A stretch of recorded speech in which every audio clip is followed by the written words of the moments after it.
Mi nombre es Vanessa Medrano, soy abogada experta en extranjería desde el 2004.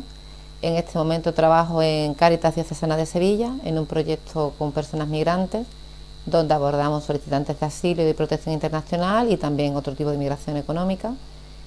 También colaboro en una asociación de mujeres, mujeres en zonas de conflicto, donde estoy especializada en el trato y asesoramiento jurídico de mujeres víctimas de trata y de explotación sexual.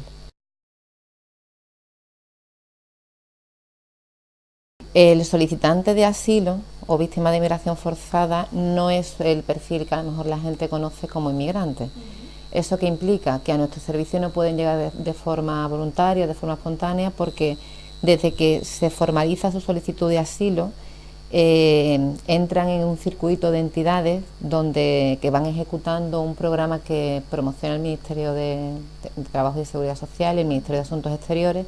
Entonces, desde que una persona llega de forma irregular a nuestro país por puestos fronterizos no habilitados, que es que son diferencias muy importantes, ¿no? En la mayoría de los casos que atendemos en Sevilla, o bien llegan por costa, de Cádiz o Almería, casi en su mayoría, y después por Melilla.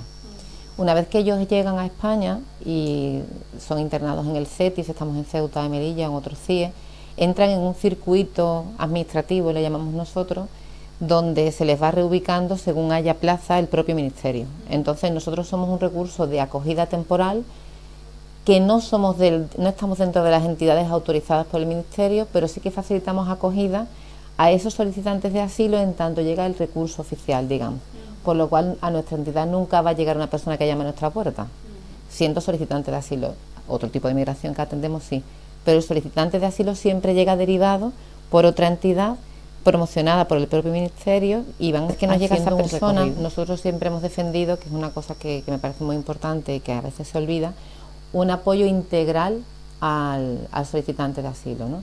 Muchas veces se prioriza el área jurídica porque se entiende que es lo más importante, pero desde nuestra entidad entendemos que es obligatorio el trabajo grupal y también le damos mucha importancia al trabajo educativo. Entonces nosotros, como protocolo, sí que tenemos una primera fase en la que ellos llegan al recurso y esperamos un poco que se asiente, que también se relajen, ¿no? Son personas que llevan un proceso migratorio que puede haber durado 3 años. Entonces no nos parece de recibo que una persona llegue y ya estemos con un tema jurídico, porque muchas veces imponemos nuestros plazos a su realidad y es un error, ¿no? Entonces, una vez que se le hace la acogida y tienen asignado un educador y se trabaja un poco el tema relacional y que ya estén más estables, sobre todo anímicamente, es cuando interviene el área jurídica y el área social. Entendemos que es igual de importante el área médica, por ejemplo, con el tema psicológico, son personas que vienen de una situación muy dura, y un poco si no tenemos en cuenta esos aspectos, el resto de intervenciones fracasan, porque estamos un poco como invadiendo una realidad que es muy difícil, ¿no? Entonces ese es un poco el protocolo que seguimos. Intervienen el área jurídica, el área social y la educativa. El área médica, en lo que es el tema sanitario, sí que coordinamos con el Servicio Andaluz de Salud, con todas las pruebas de contagio, una batería de pruebas que incluso le hacen en los CETI. Y después también tenemos el área psicológica, porque sí que es cierto que observamos que cuando ya tienen la tarjeta roja y que parece que está su tema muy causado, sí que sufren una recesión muy importante, malestar, somatizan el estrés, ¿no? Y un poco se les viene encima todo lo que llevan vivido, que es humano, ¿no? Y también estamos trabajando mucho con educadores sociales.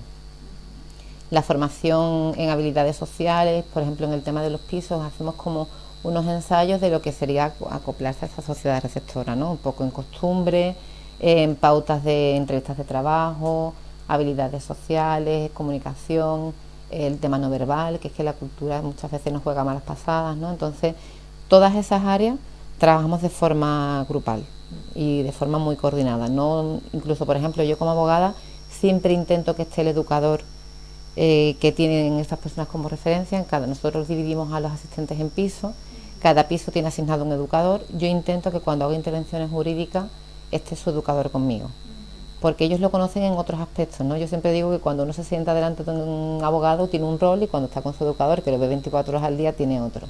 Y yo quiero que el lenguaje o el mensaje que yo le tengo que dar, por ejemplo, ayer mismo que estábamos preparando la entrevista de asilo, yo quiero que su educador esté, porque él después va a poder ir reforzando en la comida, en espacios más de ocio que no están tan encorsetados, pues vayan trabajando en la misma línea que yo, porque son momentos muy importantes que hay una barrera fea, ¿no?, entre el abogado y tal. Hasta que eso no se rompe, me gusta contar con el apoyo del educador, el trabajador social, en todo lo que son recursos, ¿no?